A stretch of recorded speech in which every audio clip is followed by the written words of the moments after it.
Jersey is watching, the United States is watching, and the world is watching.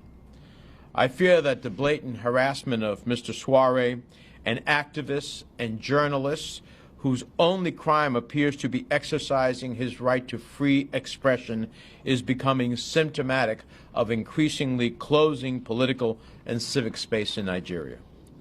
The Nigerian court had twice ordered his release on bail, and the state security agencies openly defied the court order each time, leading me to conclude either that Nigeria no longer respects the rule of law, or President Buhari is woefully out of touch with what agents of his government are doing in his name. This is unacceptable in a country that calls itself a democracy. Please join us. I'm sorry we have time constraints, so we started, but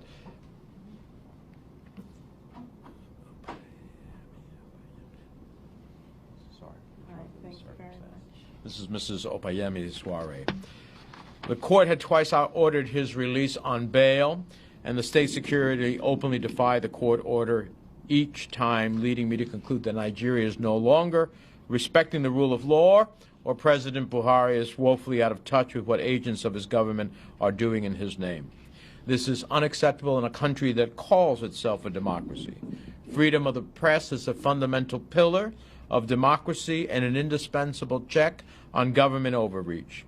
Journalists who risk their lives to expose the truth should be celebrated, not incarcerated.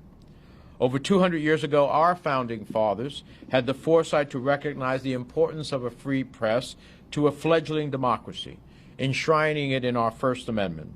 Today, that importance cannot be overstated. It is unacceptable to treat the husband and father of a U.S. citizen with such blatant cruelty. So we stand here with a family who is devastated by the uncertainty that these actions have caused. Today, my office contacted our ambassador in Nigeria in an effort to obtain answers about what actions the United States is taking on the Sowore family's behalf. In the next several days, I'll continue to engage with the State Department in Washington to ascertain the impact that the rearrest of Mr. Sowore and the detention of other activists and journalists will have on our relationship with Nigeria. My hope is that the bilateral relationship we have with Nigeria will be reassessed in light of these events. Mr. Sowore needs to be free, and he needs to be free now. The rule of law must be observed, and that means he should be liberated. With that, I invite Mrs. Sowore to say a few remarks. Thank you. After over 125 days of my husband being in detention illegally, he was finally set free yesterday. He got to speak to myself and the children. For the first time, they got to see his eyes when they spoke to him, when we FaceTimed with him. I haven't told them yet that he was rearrested. I am truly shaken to my core at what I witnessed this morning. I was woken up at 4 a.m. to see what I can only call truly outrageous and a gross disregard for the rule of law. My husband was strangled and forcefully removed from the courtroom. The judge had to run and hide for her own safety. How do I tell my children who, after 125 days, have for the very first time spoken to their dad and seen his face, that he is again in detention and he may not be coming home for Christmas? How do they understand this, and how do they, where do they go from here? How do they understand this? My 10-year-old has on his Christmas list, one of the things he wants is for his dad to be home for Christmas. Christmas is only a few days away. What do I tell him when I leave here and get home?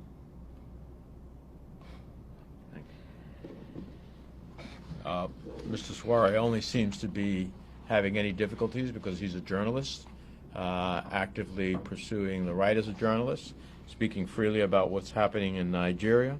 He is an activist and publisher of a U.S.-based Sahara Reporters newspaper, and we're going to continue to press until he's not only released, but he ultimately has the opportunity to leave Nigeria and be reunited with his family. We're happy to answer a couple of questions. Again, ma'am, sorry for everything that's going on. Again, you said that you saw the video of him being hanged again and all. Again, what went through your mind when you saw this? I started physically shaking. The first thing that came out of my mouth is my children. How do I tell my children? I am truly afraid for his life, and at this point, I believe the only way to bring him home is with the help of the United States. And I can't say how grateful I am to not be at this alone. Sitting in my room this morning at 4 a.m., I truly felt helpless. But knowing that Senator Menendez is here supporting me and that he's helping to engage the U.S. government gives me hope that my husband will be home soon. Anyone else? Hi, how are you doing? Good. I just question maybe first to you, Ms. Sowere. Can you just walk us through a little bit of how did you find out about what had happened in the courtroom and was from different sources? Just talk a little bit about that, what you first heard about, and then go from there. Sure. At 4 in the morning, a really dear friend of mine called.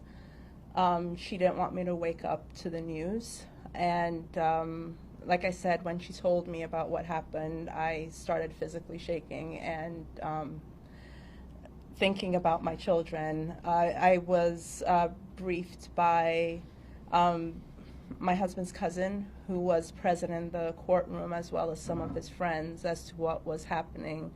I think what scares me the most about what happened is what I've heard is in the history of Nigeria, I don't think that the DSS has gone into a courtroom armed with weapons, masked, and put not only the life of my husband at risk, but the life of many lawyers, as well as the judge who also works for the government. So it is a show of lawlessness, a show that the rule of law is not being followed here and not being respected. And not only did his lawyer speak out against what was happening, the judge also spoke out against what was happening in the courtroom today. And like I said, I truly am afraid for his life.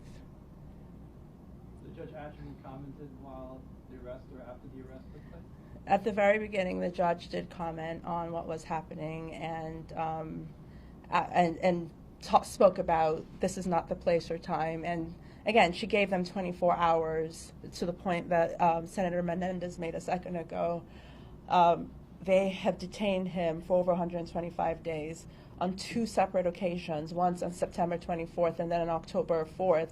Judges have ordered his release, and the Nigerian government has ignored those and has been in clear violation of the orders for him to be released. So after giving them 24 hours, they let him out for 12 hours and then rearrest him when the court was adjourned to February.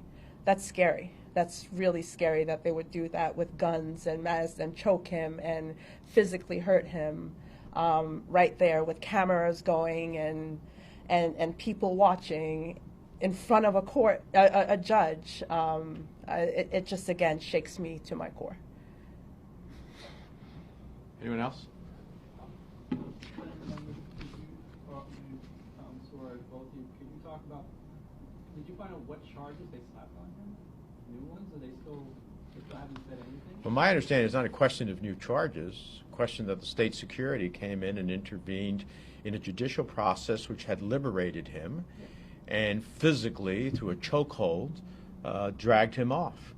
This is in violation not only of the rule of law and of the dictates of the court, it's in violation of the basic elements of human rights that we seek to observe globally, that are part of the Universal Declaration of Human Rights that Nigeria, I believe, is a signatory to.